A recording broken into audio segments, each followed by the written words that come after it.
The world of motorsports models is one where memories merge with craftsmanship. Every detail on the model tells a story of speed, passion, and sometimes a touch of controversy. When model car manufacturers recreate the final ride of a fallen hero, it's always met with a bit of skepticism. Some might recoil at the thought of immortalizing a driver's last moments, while others see it as an homage to their legacy. It's a clash of perspectives that leaves collectors questioning the boundaries of respect and remembrance.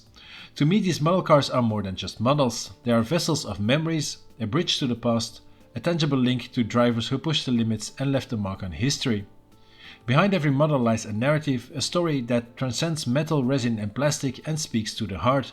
That's why I always include these backstory segments to my reviews. This GP Replicas model I have here is one of those that tell a fascinating but ultimately sad story. It is the Ferrari 126C2 as driven by the daring Gilles Villeneuve from the 1982 Belgian Grand Prix weekend.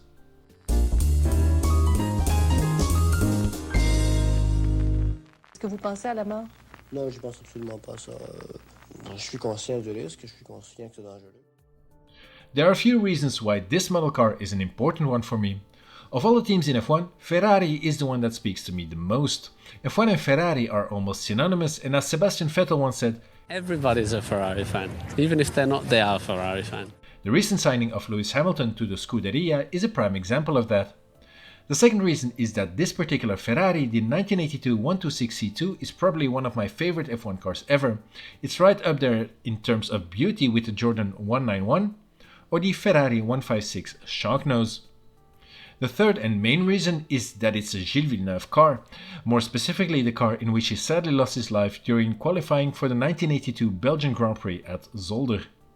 The story of that weekend has been talked and written about a lot. It's basically the climax of the story of the Ferrari teammates Gilles Villeneuve and Didier Pironi. Gilles and Didier were not only teammates, but best friends. They were practically like brothers. When Didier joined Gilles at the Scuderia in 1981, it seemed like they had formed a dream team.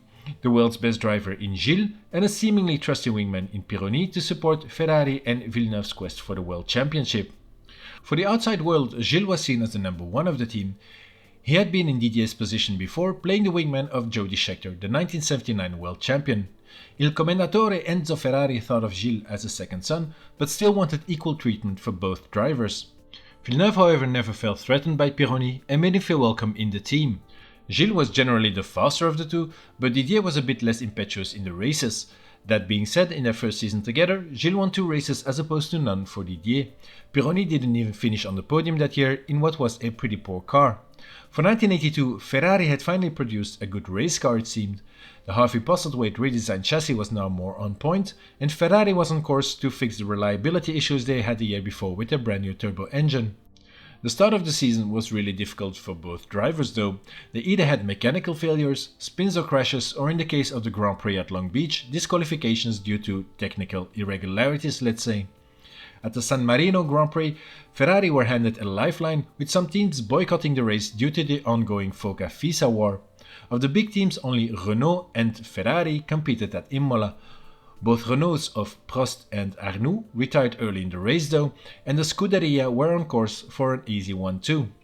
Ferrari ordered their drivers to slow down to make sure they wouldn't run out of fuel.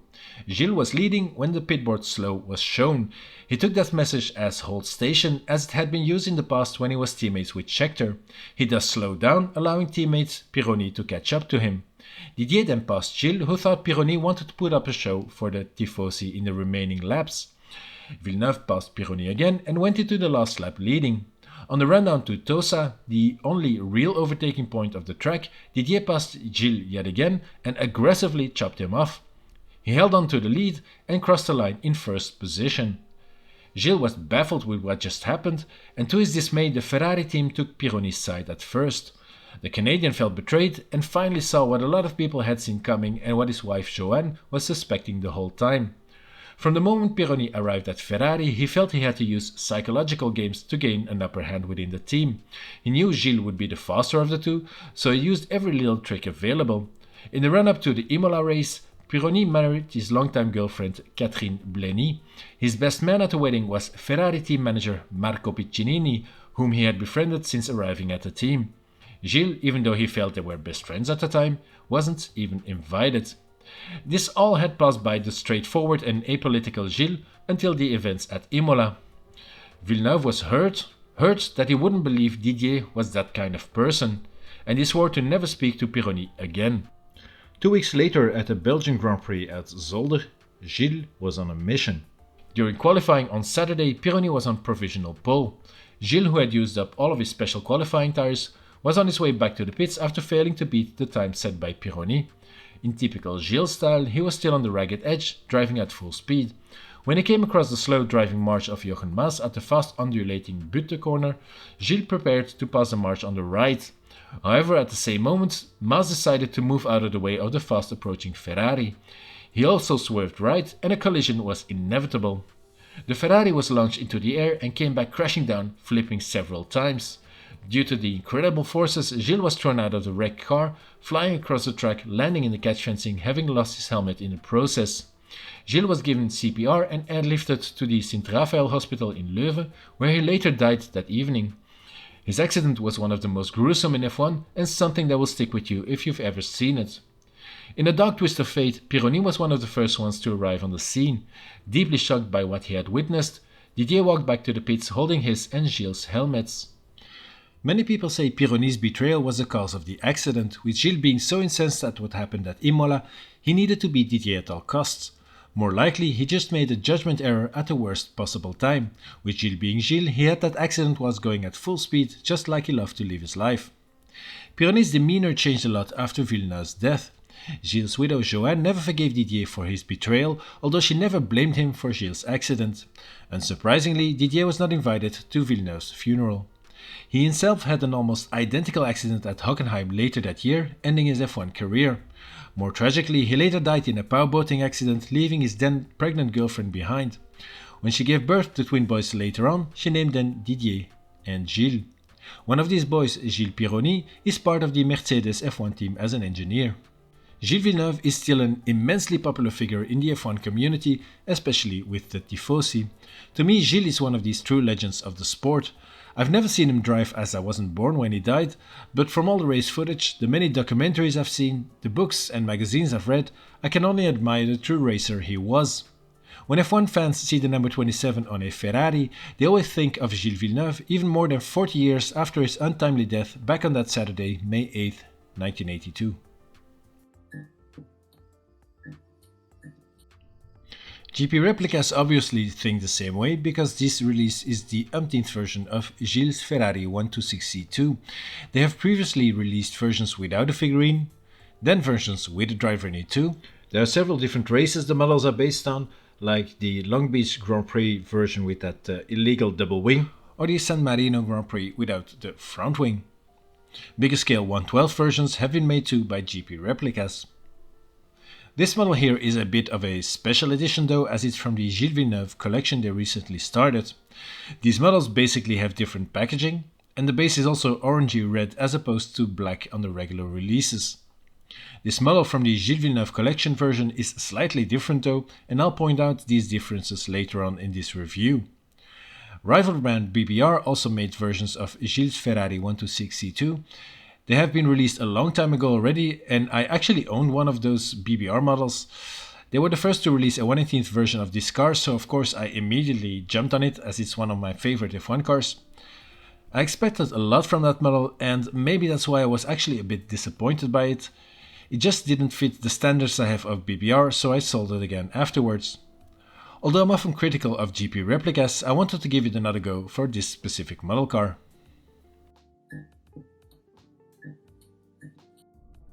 So the packaging on this model is a bit different than GP Replicas' regular releases. As this is part of their special Gilles Villeneuve collection, the box sleeve is in the same style and colors of Gilles' iconic helmet design. The box itself is the same as the current GP Replicas releases, simple matte black with the brand logos all over it, and more brand info on the bottom. On this side then is a simple sticker with the model's info and barcode. The box lid then can be lifted off, and the bottom part opens up on one side, revealing the display case the model is sat in. On top is a GP Replicas branded black cleaning cloth and a small bag with some sort of paper sheet in it, most likely a timing sheet or setup sheet that the driver would be holding, waiting in the pits. Unfortunately, it's not very clear what is on this piece of paper. The display case then has these straps holding it down, and the model's rear wing is tightly wrapped in these foam pieces to make sure it doesn't break easily. The acrylic cover and leather base is a nice touch, although I don't really display my models in these cases, so for me it's a bit unnecessary. The base is, as you can see, in this orangey red color, as I mentioned, as opposed to the regular releases which are set on black bases. On the base then is a plaque with the model's info engraved in it. I can only be positive about the packaging of this model. It's nicely themed, the materials used are qualitative and add to the value of the model car.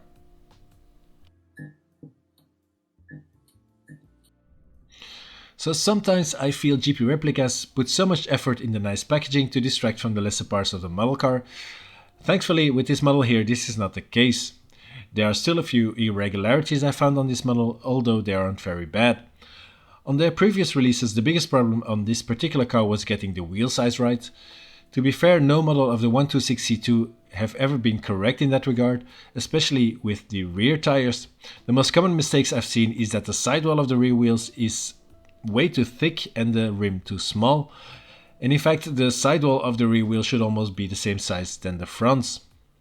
This has been corrected a bit on this model here, but I feel it's still not exactly there yet. It does look a lot better than it did on previous tries. On the other hand, I do think that on this model the front wheels then are slightly too small. I think they should be the same size as the rear wheels when looking at them from the side, and here they seem to be a bit smaller. It's not that noticeable when you look at the model quickly, but when you do pay attention to it, you'll notice it's again not quite there yet. So yeah, the wheels are actually still not correct, although they are trying to fix this issue with every re-release they do of this particular car. Also, I do think a model car of this price range should always have extra fine details, and on the wheels these then would be these small tire valves, and it's a bit of a shame that they are missing here. I also think the chrome used on the rear wing, pieces of the body and roll hoop is all that bit too shiny, and this was also the case on the BBR model. It's not annoying, but if you compare to the real car you can tell there is a difference here. Funnily enough, the chrome on the front wing is actually a bit more dulled down and looks much better than on the other parts. One more thing that is not entirely correct on this version is this cable hanging on the helmet of the driver. Normally the helmet should have a small cable and connector sticking out of it, but this then was connected to the engineer's headset when standing in the pits, and it should not have this whole telephone cable hanging off when it's driving, unless of course it's actually depicting the car sitting in the pits. This then could explain the small piece of paper that you get that comes with the model. That's one of the differences compared to the regular release. One thing that is missing from the helmet is the white life support tube that was attached to the other side then. Another difference in between the regular release and this Villeneuve collection model is the figurine. This one here is in a more dynamic pose with the hands on the wheel as if it's turning into a corner, and it kinda looks like they copied the figurine of this Jackie Stewart Exoto Tyrrell. The only thing is the wheels on the Exoto model can be turned, so it looks more realistic and adds to the dynamic pose. On this GP Replicas model the wheels are static though, so the figurine looks like it's turning the wheel, but the steering wheel and front wheels remain straight. The driver also looks a bit too small, especially the body and the shoulders are a bit too narrow. This is luckily only noticeable when you look at the figurine from directly ahead. Finally then, there is one thing that kinda annoys me, but isn't really a mistake, but I don't like how GP Replicas always presents the wheels on the model in showroom stands, so with the branding in the ideal position, let's say. And this is something Spark used to do as well, but they have stepped away from that thought lately. The Goodyear branding also normally isn't necessarily printed in the exact same position on both sides of the tires. But to be fair, it doesn't look terrible either, the way it is now.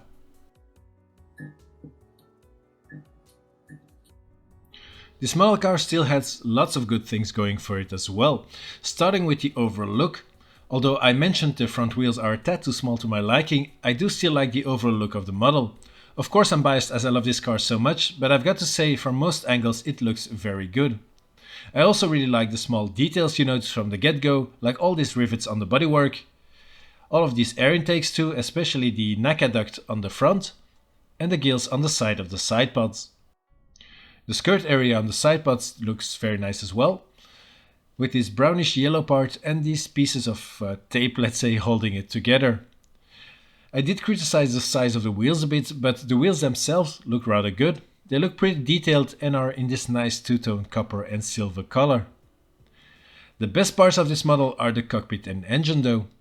The figurine has a nice looking helmet and they did their best to replicate the GPA helmet Gilles wore. To be fair, it's not quite there yet, but looks nice enough, especially the thin plastic visor, which is a nice detail. The driver's face is visible too, and although I think the execution is not on par with what Exoto offers for instance, I like that they are trying to make it look more realistic by showing the driver's face. I prefer this to the terrible brown visors we sometimes see. The figurine itself is quite detailed. The decals used are crisp and clear, and the belt detail is also really nice with the real fabric material they use and the photo-etched buckle parts. The positioning of the arms is quite realistic and the hands don't look terrible either. The rest of the cockpit, like the textured steering wheel, the dashboard, the gear stick lever, are all very nicely replicated. The part behind the driver underneath the roll hoop that contains the fuel tank has this small detailed piece on it. The engine then is partly exposed and the things that are visible look pretty good.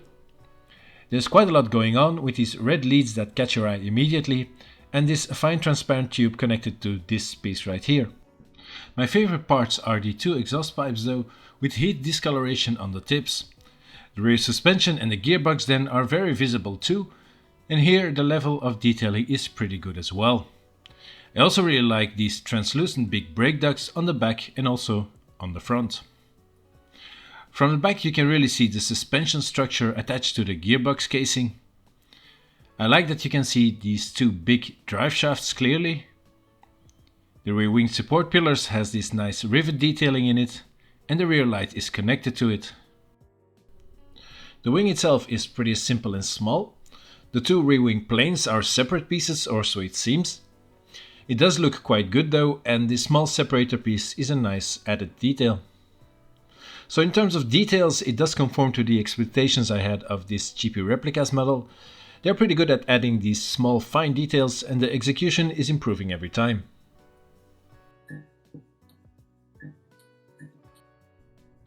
Although I think the model is pretty good as it is, I did do a few modifications. As usual, I added the tire markings on the sidewalls of the tires for a more realistic look. I also managed to twist the wheels so they would be rotated more randomly. A bit of rivet detailing has been added to these very small front wing end plates. I then also contemplated cutting the whole telephone cord and adding a small connector piece and a life support tube on the left side of the helmet. I might still do that at a later stage and maybe add some tire valves in the rims for good measure. But for now I think it already looks even better with these small modifications that I've done. In the end, I think it's a decent model car by GP Replicas. I'll go even a bit further and say it's maybe one of their best ones to date. Of course, there is still the odd mistake here and there, and you could argue for the price that they ask, you could expect a bit more from them. But I think this model still looks pretty damn good, despite some of the typical GP Replicas flaws. For me, it's actually the best version of a Ferrari 126C2 that is out there, better even than the more expensive BBR or than the previous versions GP Replicas have released. For now, it sits proudly on my desk in my office, and whenever I look at it, I have to say it puts a smile upon my face, and I think that is the most important thing about having this model car in my collection. And so with that, I would like to ask you, what is your opinion on this GP Replicas Ferrari 126C2? How do you feel about the brand in general, and are you also a fan of Gilles? Let me know in the comments. So thanks a lot for watching, I hope you enjoyed it. Leave a like down below if you did. Check out the other videos on the channel, like this one of Gilles' 1981 GPA full-scale replica helmet. Don't forget to subscribe so you can keep up with the latest content. In the meantime, take care, see you again in the next one.